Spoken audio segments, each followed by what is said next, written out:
globale et dynamique de l'aménagement de l'espace du Beaussais. Beaucoup des évolutions proposées avaient déjà été formulées par des équipes précédentes. Il n'y avait donc rien de révolutionnaire. Je pense par exemple à l'aménagement de la zone de Pigné avec un nouveau groupe scolaire qui était dans les cartons de l'équipe Ferrero, comme le déplacement du stade avait été travaillé par l'équipe Pardon, et bien d'autres éléments avaient été travaillés dans les équipes antérieures. Cette approche de septembre 2023 transformait la contrainte en logements sociaux, la loi SRU et nos très fortes carences, en une opportunité pour penser l'évolution de notre commune sur une quinzaine d'années. C'est ce que précise le PADD qui propose une approche en 3 temps. Je rappelle que le projet d'aménagement et de développement durable détermine les grandes orientations d'aménagement du territoire pour les années à venir à partir des enjeux identifiés au sein du diagnostic. Il expose le projet d'urbanisme et définit les orientations générales d'aménagement, d'urbanisme, d'habitat, de déplacement, d'équipement, de protection des espaces et de préservation ou de remise en bon état des continuités écologiques. Le commissaire enquêteur conclut que le PADD traduit clairement la politique urbaine de la municipalité. Ce PADD sous-tend le PLU, il en explique les choix, il donne, peut-être plutôt donner une vision à 10-15 ans, et le PLU ne fait qu'en permettre la concrétisation. Je rappelle aussi que le PLU ne constitue pas un programme, il en permet seulement la mise en œuvre. Nous arrivons aujourd'hui à la dernière étape, celle de l'approbation. Je suis, comme certains, surpris qu'il n'y ait pas eu de commission urbanisme après la réception du rapport du commissaire enquêteur et pas davantage avant le bouclage du PLU qui nous est proposé ce soir. Un certain nombre de modifications ont été apportées à la version arrêtée le 7 septembre 2023, pas toujours en lien avec le rapport du commissaire enquêteur. Sur les principales modifications qui ont été évoquées par Hervé tout à l'heure, la première, les temps du PADD qui était à titre indicatif d'environ 5, 10, 15 ans passent à 12, 20, 30 ans, soit des perspectives à 2037, 2045, 2055. Prévoir au-delà de 15 ans dans un PLU n'est pas du tout crédible.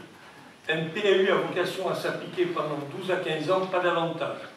Et surtout, avoir une vision à 15 ans n'est pas facile, en avoir une à 30 ans n'a pas de sens. De plus, ce PLU a vocation à être absorbé dans un PLUI dans les 10 ans qui viennent. Du coup, ce PLU permettra au mieux la mise en œuvre de sa phase 1, la phase 1 du PADD. C'est un enterrement de première classe des phases 2 et 3 et un ralentissement très important de cette phase 1. On va essayer de faire d'ici 2037 la phase 1 qui se réduit à Pigné, Marius Marie, où sont toujours envisagées une librairie et une microfolie, et Mistral. Le reste demeure dans le PLU pour mémoire, je dirais un simple exercice de style. Cela permet de rassurer les plus inquiets en leur disant « ne vous en faites pas, ce n'est pas pour demain ni après-demain ». Ce n'est pas comme ça qu'on assume ses choix avec détermination. Et ce positionnement a des conséquences qu'il ne faut pas évacuer. Par exemple, lorsqu'il est question du déplacement du stade de foot, on nous dit que ce ne sera pas avant 2050. Alors d'ici là, il faudra refaire la pelouse et peut-être la piste au moins 2 fois si ce n'est pas 3. On comprendra bien que chacun peut ainsi espérer que les contraintes type SRU et ZAN, zéro artificialisation nette, sauteront avant qu'on envisage de faire quoi que ce soit de significatif. C'est dans l'air du temps. Ces 2 lois ont été fortement remises en cause par les 2 gouvernements précédents avec le soutien du Sénat. Que fera le gouvernement du maire de Pau? Nous verrons bien. Pigné. Pigné est à 50% de logements sociaux dans le PLU de 2012. Comme l'horizon est passé à 2037, à force de temporiser, il est à craindre qu'on se rapproche rapidement de ce taux au lieu de tenir les 80% affichés aujourd'hui. C'est ce qu'on peut déduire du passage pour la zone AU de Pigné et Maran de 80% de logements sociaux dans le règlement à, je cite, logement en majorité conventionnée dans le dossier OAP. On glisse clairement des 80% à un peu plus de 50%. Et On parle constamment de premier écoquartier sans jamais nous dire en quoi consiste un écoquartier. Rien ne dit que le pourcentage de logements vraiment sociaux, c'est-à-dire les PLAI et les plus, sera aussi élevé que dans les opérations des vendanges et des coquelicots, où il n'y a que 50% de logements sociaux, mais parmi ces 50%, il y a 95% de logements vraiment sociaux de PLAI et de plus. Alors, nous avions critiqué ces taux avant 2020. Je pense qu'il faut se maintenir au niveau de cette critique et ne pas faire la même chose, voire au pire. Alors, je rappelle aussi, contrairement à ce que certains ont dit, que ces 80% ne sont pas antinomiques avec la recherche de mixité sociale, sachant que 70 à 80% de la population est éligible aux logements sociaux. Donc, dès lors qu'on diversifie les produits proposés et les publics visés, il y a une forme de mixité sociale réelle, y compris dans des petites opérations 100% sociales. Troisième point, c'est la suppression du passage des 25% en zone UD, d'emprise au sol. La zone UD du Bossé est très étendue et éclatée. Ses limites n'ont pas été modifiées par rapport au PLU de 2012. La partie qui était vraiment concernée par le passage à 25% d'emprise au sol maximum est la plus proche du centre et celle qui est appelée à se densifier dans les 15 prochaines années, qu'on le veuille ou pas. Il y a encore des propriétés de plus de 1000 m² avec une seule maison, et il y a même quelques parcelles non construites. Il faut savoir quand même que sur 2000 m² par exemple, 12% d'emprise au sol permettent de réaliser 6 à 8 logements, et 25% permettent d'en réaliser 13 à 18. C'était l'objectif. Le secteur concerné n'est pas la totalité de la zone UD, mais celle qui va de Baron-Métcho à la Dabi, et que je sache, cette zone-là n'est pas du tout en zone à risque feu, en zone FE. On est entre 600 et 1200 mètres du centre. Ce sont les zones les plus susceptibles de voir leurs accès et les réseaux mis aux normes. Certaines parcelles ont déjà accès à l'assainissement collectif, les autres en sont proches. Ce sont les zones intermédiaires entre les lotissements denses, zone UC, et de grandes zones urbanisées classées en N au PLU de 2012, que nous classons en N indice H, H pour habiter, sans changement de règles car elles ne sont plus naturelles. Il était possible de restreindre le passage de l'emprise au sol de 12 à 25% à cette zone. Il était même possible, comme par exemple à Toulon, de réserver ce passage à 25% aux constructions comportant au moins 50% de surface de plancher affectée au logement social. Ce n'est pas le choix qui a été fait, je déplore. On reste à 12%, ce qui ne permet plus d'avoir un potentiel suffisant pour réaliser des petites opérations de logements sociaux qui sont censées être notre priorité. La suppression de l'aire de grand passage du Gens du Voyage à Saint-François, qui est l'aire de grande manifestation. Mais c'est le volet aire de grand passage qui a été supprimé. La décision d'y renoncer définitivement a été prise sur le coup de l'émotion, sans recul. Les problèmes sont réels et il n'est pas possible d'accepter que ce qui s'est passé en juillet se perpétue, j'en conviens tout à fait. Mais n'était-il pas préférable de suspendre son ouverture aux gens de voyage et de conditionner sa mise en service à une prise en charge réelle et efficace par la loi en termes d'aménagement, de gestion et de surveillance? C'est ce que préconisait le commissaire enquêteur en recommandant de supprimer le secteur NL tant que les conditions d'accès et les infrastructures d'accueil ne seront pas finalisées. Nous sommes revenus au point zéro. On peut marteler que l'agglo cherche une solution, qui y croit? Nous allons revoir des groupes de gens de voyage s'installer sur nos stades, nos parkings, les champs privés, sans pouvoir nous y opposer. Et si l'agglo par miracle trouvait une aire hors du Bossé, ça ne changerait strictement rien pour nous.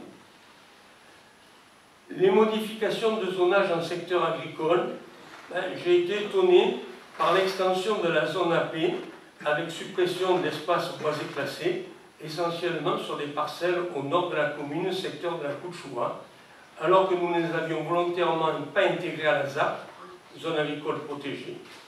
Certaines des parcelles concernées ne présentent pas de traces d'activité agricole, même présentielle. Lorsque nous avons arrêté le périmètre de la ZAC, nous avions la volonté de faire coïncider le périmètre de la ZAC avec les zones A et AP du PLU. Les deux ne coïncident plus. Pourtant, dans son commentaire, le commissaire enquêteur précisait, en réponse à un demandeur, le périmètre de la ZAP a été défini récemment, il n'y a pas de raison de le modifier. Il y a certainement d'autres évolutions qui m'ont échappé parce que je n'ai pas tout lu, je n'ai pas tout vérifié, je n'ai pas tout regardé. Au final, la cohérence et le dynamisme dont faisait preuve notre PLU arrêté sont très fortement édulcorés. Pourquoi? Dans quel but? Alors que rien dans la consultation des personnes publiques associées et l'enquête publique nous y incitait. Tous les objectifs sont revus à la baisse et leur réalisation différée à 2037, 2045, 2055. Il reste la coquille, la substance s'est évaporée. Les oppositions ne semblent pas l'avoir compris, puisqu'elles continuent à être vent debout contre ce projet. Pourtant, elles devraient être satisfaites. Les Bossétans les plus précaires, ceux qui savent ce que vivent beaucoup de familles aux revenus modestes, ne peuvent qu'être déçus. Pourtant, au Bossé, SRU ou pas, des centaines de familles ont besoin d'être logées dignement. Seuls les logements vraiment sociaux le permettent. Il y a au Bossé 600 à 700 ménages qui sont sous le seuil de pauvreté et autant qui sont à peine au-dessus et n'arrivent pas à s'en sortir.